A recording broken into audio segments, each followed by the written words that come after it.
स्तोत्र संहिता अध्याय 104। हे माझ्या जीवा, परमेश्वराचा धन्यवाद कर।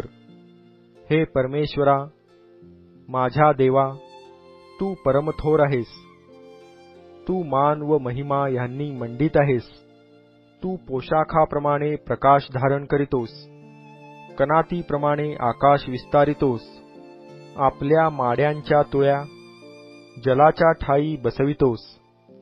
मेघांना आपला रथ करीतोस। वायूंच्या पंखांवर आरोहण करून जातोस। वायूंना आपले दूत करीतोस। अग्नी व ज्वाला ह्यांना आपले सेवक करीतोस। तू पृथ्वी तिच्या पायावर अशी स्थापिली आहेस की ती कधीही ढळणार नाही। तिला तू वस्त्राप्रमाणे जलाशयाने आच्छादिले।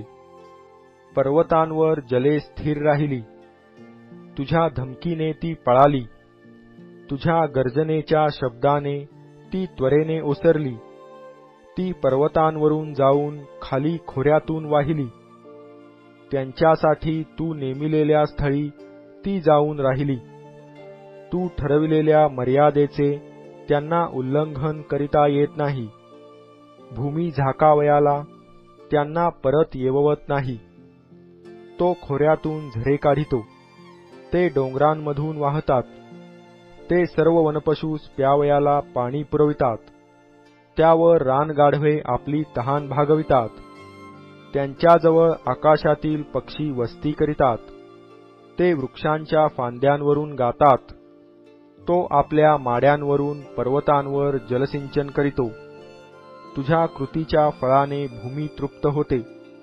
तो जनावरांसाठी गवत आणि मनुष्याच्या उपयोगासाठी वनस्पती उगवितो, ह्यासाठी की मनुष्याने भूमीतून अन्न उत्पन्न करावे, म्हणजे मनुष्याचे अंतःकरण आनंदित करणारा द्राक्षारस, त्याचे मुख टवटवीत करणारे तेल, मनुष्याच्या जीवाला आधार देणारी भाकर ही त्याने उत्पन्न करावी। परमेश्वराचे वृक्ष, लबानोनावर त्याने लाविलेले गंधसरू रसभरीत असतात। त्यावर पक्षी आपली घरटी बांधितात। कर्कोचाचे घर देवदारूंमध्ये असते। उंच पर्वत रानबकऱ्यांसाठी आहेत। खडक सशांचे आश्रयस्थान आहेत। त्याने कालमान समजण्यासाठी चंद्र नेमिला। सूर्य आपला अस्तसमय समजून घेतो। तू अंधार करीतोस तेव्हा रात्र होते। तिच्यात सर्व जातींचे वनपशू संचार करीतात। तरुण सिंह आपल्या भक्ष्यासाठी गर्जना करीतात। देवाजवळ आपले अन्न मागतात। सूर्य उगवतो तेव्हा ते परत जाऊन आपापल्या गुहात निजून राहतात। मनुष्य आपल्या कामधंद्यास जाऊन संध्याकाळपर्यंत श्रम करीतो। हे परमेश्वरा, तुझी कृत्ये किती विविध आहेत, ती सर्व तू सुज्ञतेने केली। तुझ्या समृद्धीने पृथ्वी भरलेली आहे।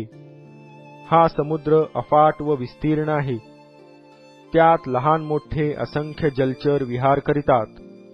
पहा, त्यात गलबते चालतात।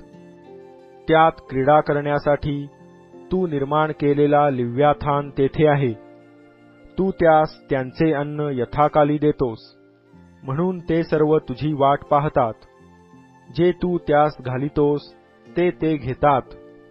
तू आपली मूठ उघडितोस तेव्हा उत्तम पदार्थांनी त्यांची तृप्ती होते। तू आपले तोंड लपवितोस तेव्हा ते व्याकुळ होतात। तू त्यांचा श्वास काढून घेतोस तेव्हा ते मरतात व मातीस मिळतात। तू आपला आत्मा पाठवितोस तेव्हा ते उत्पन्न होतात व तू पृथ्वीचा पृष्ठभाग पुन्हा नवा करीतोस। परमेश्वराचे वैभव चिरकाल राहो। परमेश्वराला आपल्या कृतींपासून आनंद होवो। तो पृथ्वीकडे पाहतो तेव्हा ती कापते। तो पर्वतास स्पर्श करीतो तेव्हा ते धुमसतात। माझ्या जीवात जीव आहे तोपर्यंत मी परमेश्वराचे गुणगान गाईन। मी जिवंत आहे तोपर्यंत माझ्या देवाचे स्तोत्र गाईन। मी केलेले त्याचे मनन त्याला गोड वाटो। परमेश्वराच्या ठाई मला हर्ष होईल। पृथ्वीवरून पातकी नष्ट होवोत। ह्यापुढे दुर्जन न उरोत. हे माझ्या जीवा, परमेश्वराचा धन्यवाद कर, परमेश्वराचे स्तवन करा.